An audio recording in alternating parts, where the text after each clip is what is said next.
1657년 일본 메이레키 3년 음력 1월 18일 무서운 불길이 에도 도심을 모두 집어삼키고 있었습니다.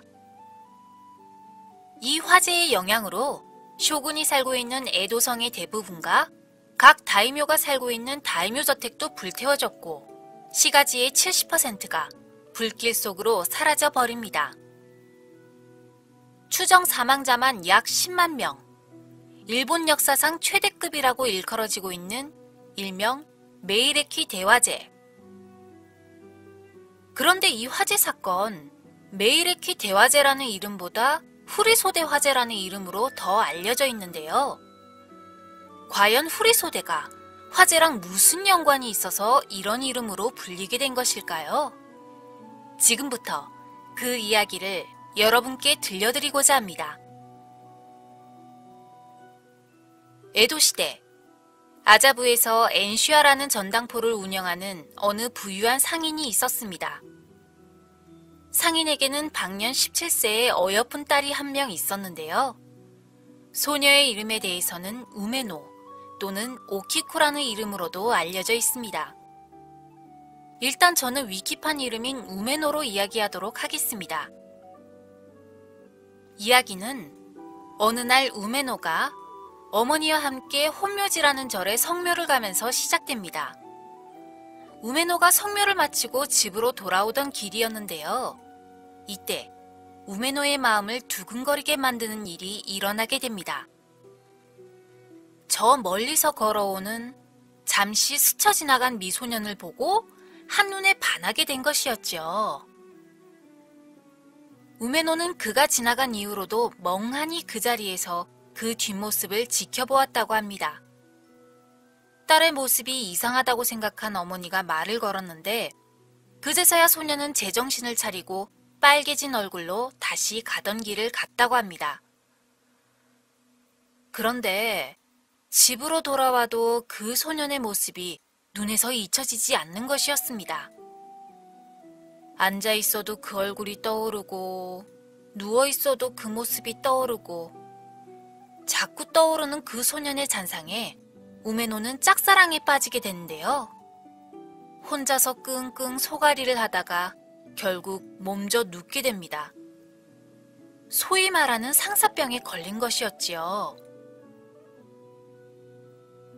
우메노는 상사병으로 인해 먹지도 못하고 계속 누워있는 나날이 이어지는데 보다 못한 부모님이 그녀에게 물어봅니다. 아니 도대체 무엇이 널 그렇게 아프게 하느냐? 부모한테 말 못할 것이 없지 않느냐? 그러자 우메노는 힘겹게 부모님께 털어놓게 되는데요. 진짜 사귄 사이도 아닐 뿐더러 스쳐 지나간 사람이라 누군지도 모르는데 그런 사람을 짝사랑하게 되어 상사병에 걸리다니. 부모님도 이야기를 듣고 좀 어이가 없습니다. 그래도 이 우메노의 부모님은 딸한테 아주 다정한 부모님이었나 봐요. 딸이 병석에서 일어날 수만 있다면, 다시 우리 딸이 건강해질 수만 있다면 하고 진지하게 딸의 이야기를 들어주는데 그래 딸아, 네가 상사병에 빠지게 만든 그 상대가 누구냐? 라고 물어보니 우메노가 대답하기를 아마도 혼묘지에서 일하는 테라코쇼인데 누군지는 몰라요 라고 대답을 합니다. 부모님은 그 이야기를 듣고 또 근심에 빠지게 되는데요. 차라리 비슷한 신분의 집안 자제라든가 한다면 맞선이라도 진행해 볼 수도 있는 것인데 테라코쇼라. 테라코쇼로 절에 들어가는 사람들은 아무리 못 살아도 기본 하급무사집 자제들이었기 때문에 일단 우메노의 집안과는 신분이 맞지 않습니다. 더 낮은 신분의 사람일 수도 있겠습니다마는 테라코쇼가 속세와의 인연을 끊고 절에 수행하러 들어간 사람들인데 확실히 말을 걸기 어려운 상대라고나 할까요? 또 이러한 이야기도 있습니다. 혼묘지에서 스쳐 지나간 테라코쇼니까 그럼 그 절에 일하는 사람을 수소문해 보면 그가 누구인지 알아낸 것도 사실 무리는 아니지요. 우메노의 부모님은 그가 누구인지 알아는 냈다고 합니다. 그런데 테라쿠쇼가 공부랑 수행을 명목으로 들어가기도 했습니다마는 다른 한편으로는 중도와도 연관이 있는 사람들이었기 때문에 부모님 입장에서는 누군지는 알아도 함부로 나서기가 좀 그러한 상황이었다고 합니다. 부모님의 한숨과 걱정은 늘어만 가고 우메노는 날이 가면 갈수록 파리해져 갑니다.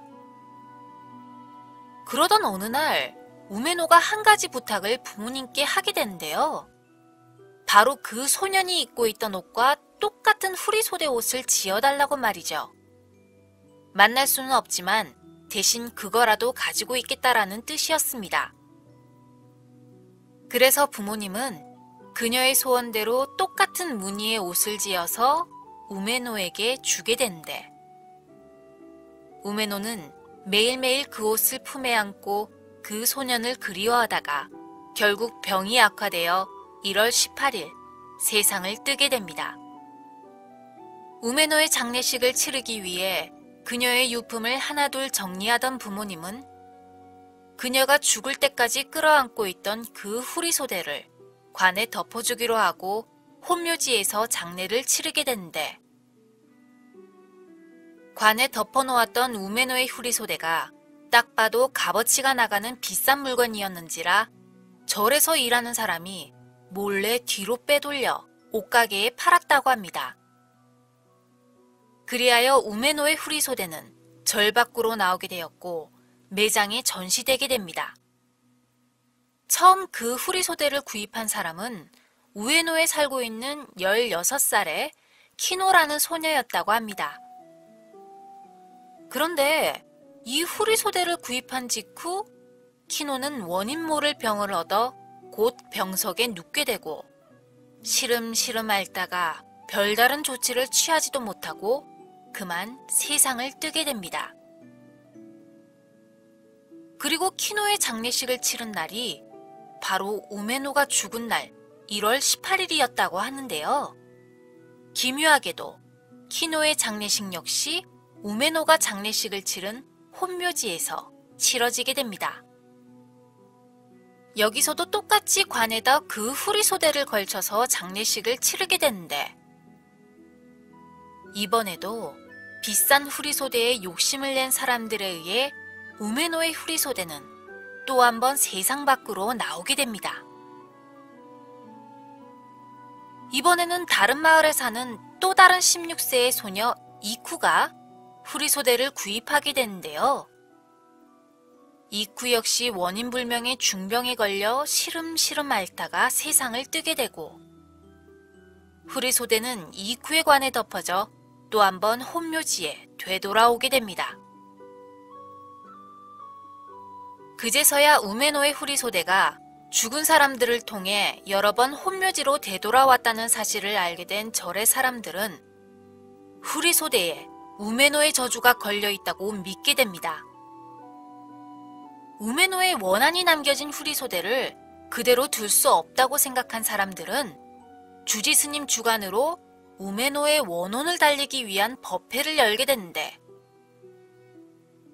그리고 그 법회가 열린 날짜가 바로 1월 18일이었다고 합니다. 많은 사람들이 모인 가운데 주지스님이 독경을 하기 시작하고 사람들은 따라 불경을 외우면서 우메노의 명복을 비는데, 마지막 순서로 주지스님이 커다란 화로 안에다 우메노의 후리소대를 집어 던졌는데요. 갑자기 어디선가 거센 돌풍이 불어와 그만 불에 타들어가고 있던 우메노의 후리소대가 날아가 버리고 만 것입니다. 순식간에 일어난 일이었는지라 많은 사람들이 눈만 껌뻑이며 쳐다만 보고 있었는데, 후리소대는 바람을 타고 혼묘지 본당 위에 떨어졌는데요. 후리소대에 남겨져 있던 불이 지붕 기와에 옮겨지더니 순식간에 본당 건물이 불길 속에 휩싸이고 맙니다. 사람들은 난리가 났습니다.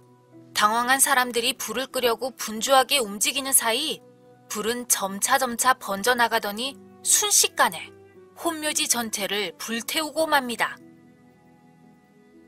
이때가 겨울이 끝나는 초봄 정도였는데요. 음력 1월 18일이면 양력으로는 3월 2일이었다고 합니다. 원래 날씨도 좀 건조한 시기일 건데 몇 달째 에도에는 비도 눈도 내리지 않았다고 합니다. 수분기가 모자른 컨디션이었기 때문에 불이 일어나기도 번지기도 쉬운 상황이었습니다. 그리고 점점 옆에 있는 건물들까지 불길에 휩싸이기 시작하더니 결국 화재는 어마어마한 규모로 번져 3일 반나절로 불타올라 에도 시가지의 대부분이 화재로 소실되었다고 합니다. 후에 사람들은 화재가 일어난 원인을 상사병으로 죽은 우메노의 원한이라고 생각하면서 후리소대를 같이 묻어두지 않아 화가 난 우메노가 후리소대를 불태울 때 돌풍을 보낸 것이다 라며 이후 이 이야기는 전설이 되어 현재까지 내려오게 되었는데요. 자, 어떻습니까? 앞에 야오야의 오시치 이야기가 어느 정도 실화에 기반을 둔 구담이라고 한다면 이번 우메노의 이야기는 말로 내려져 오는 이야기인지라 전설에 가까운 이야기입니다. 메이레키 화재의 원인은 옛날 일이고 증인도 증거도 없기 때문에 무엇이 원인인지는 알 수가 없는 사건입니다.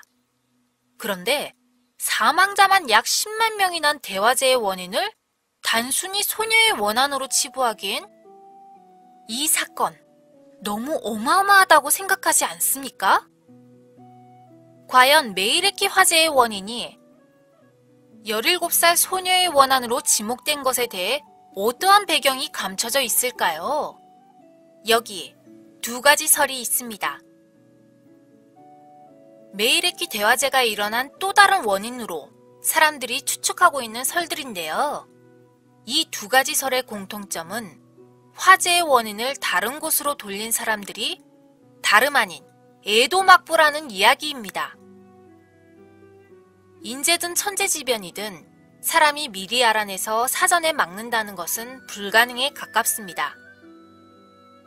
그렇지만 이유가 어찌됐든 재해가 일어나고 나면 정부에 대한 사람들의 비난과 불신이 일어날 수밖에 없습니다.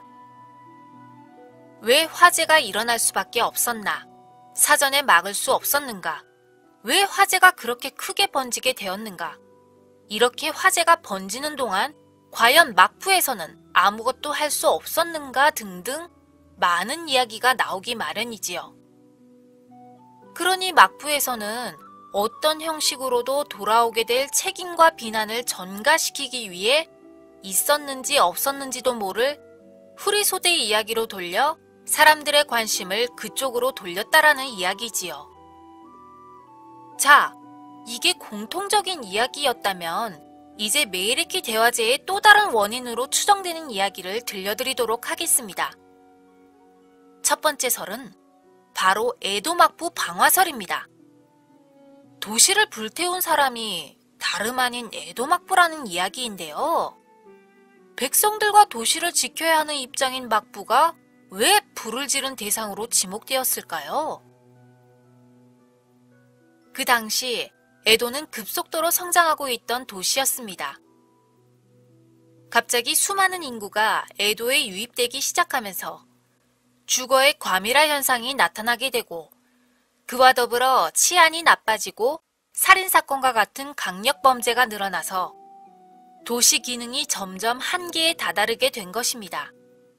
어느 도시든 그냥 막 지어지는 게 아닙니다. 계획적으로 짓게 되죠. 일본 역사의 대표적인 계획도시로는 헤이안쿄가 있습니다. 그리고 다른 예를 들자면 지역마다 성화마을이 존재했는데요. 옛날에 성을 지을 때는 성을 기점으로 근방에는 부하들이 사는 무사마을을 만들고 해자를 만들어서 주위에 상업구역을 만들고 또 그 주위에 평민들이 사는 마을을 만든다 하든가 이렇게 계획적으로 도시를 만들게 됩니다. 그런데 에도 같은 경우는 계획 범위 내 너무 많은 사람들이 갑자기 몰려들게 되어 막부의 예상을 뛰어넘어섰단 이야기입니다. 그래서 고심한 막부가 도시를 재정비하기 위해 방화를 저질렀는데 이것이 생각보다 규모가 커지는 바람에 대화제로 번졌다라는 설입니다. 이 의견에는 반대 의견도 있습니다.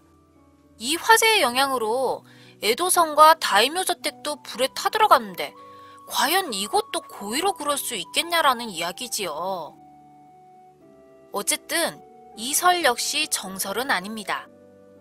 화재 이후 막부가 도시를 다시 만들면서 이전보다 구역들이 더 크게 확장되고 다이묘 저택도 성 밖으로 짓게 한다라거나 유명한 유곽거리인 요시와라와 평민 주거지도 전보다 더 떨어져서 짓게 하는 것을 보고 사람들이 의심해서 나온 설이 바로 에도 막부 방화설입니다. 두 번째는 혼묘지 원인 인계설입니다. 메이레키 대화제의 발화 지점으로 혼묘지로 수백 년간 알려져 있었는데요. 사실 화재는 혼묘지가 아니라 그 근처에서 살고 있던 막부의 높으신 분 로주 아베 타다아키의 집에서 불이 시작되었는데 대화재의 원인이 막부의 높으신 분으로 세간에 알려지게 되면 위신과 체면이 바닥으로 떨어질 것을 염려한 막부가 혼묘지와 합의하여 발화 지점을 혼묘지로 공표했다라는 설입니다. 이 설의 근거로는 대화재가 일어나게 된 원인이 된 절이지만 막부가 처벌은커녕 다시 재건하라고 허락도 해줬고 화재 이후 오히려 혼묘지는 전보다 더 큰 규모로 지어졌다고 합니다. 그리고 다이쇼 시대까지 혼묘지는 대대로 아베가로부터 거액의 시주를 받았다고 하는데요. 에도 막부 폐지 이후 발언권에서 자유로워진 혼묘지에서 그렇게 주장했다고 합니다. 뭐 후에 위에 말한 것처럼 이런저런 이야기가 나왔었지만은 확실한 대화재의 원인은 아직까지 불명이고 상사병으로 죽은 17살 소녀의 안타까운 이야기만이 이렇게 오래오래 전해져 내려와 아직까지도 그리고 그 이후에도 내려져 갈 것입니다. 끝으로 오늘 이야기 역시 일본에서도 엄청나게 유명한 이야기이기 때문에 일본 웹에서도 아주 많이 올라와 있는 이야기고요. 책에서도 동화나 전설 이야기로 많이 찾아볼 수 있으며 방송 매체에서도 자주 다룬 이야기입니다. 제가 아주 격하게 아끼는 위키피디아 메이레키 대화제 페이지를 많이 참조했습니다. 자, 다음 에피소드는요. 흰 쌀밥만 먹으면 죽는 병이 있다. 19세기에서 20세기 초반 일본을 고생시킨 그 병, 각기병에 관한 에피소드를 들고 찾아올까 합니다. 다른 에피소드보다 이번에 이 후리소대 화재는 몇 번이나 지금 날리고 수정하고 또 녹음하고 드디어 끝이 나게 되는데요. 너무 좋다. 드디어 끝났다. 어찌됐든 저는 빨리 다음 에피소드죠. 각기병 에피소드를 들고 업로드를 하도록 하겠습니다. 오늘도 제 에피소드 감상해주셔서 정말로 감사드리며 오늘도 여러분들 행복한 하루 보내시기 바랍니다. 뿌뿜! 고양이 보살이었습니다. 안녕!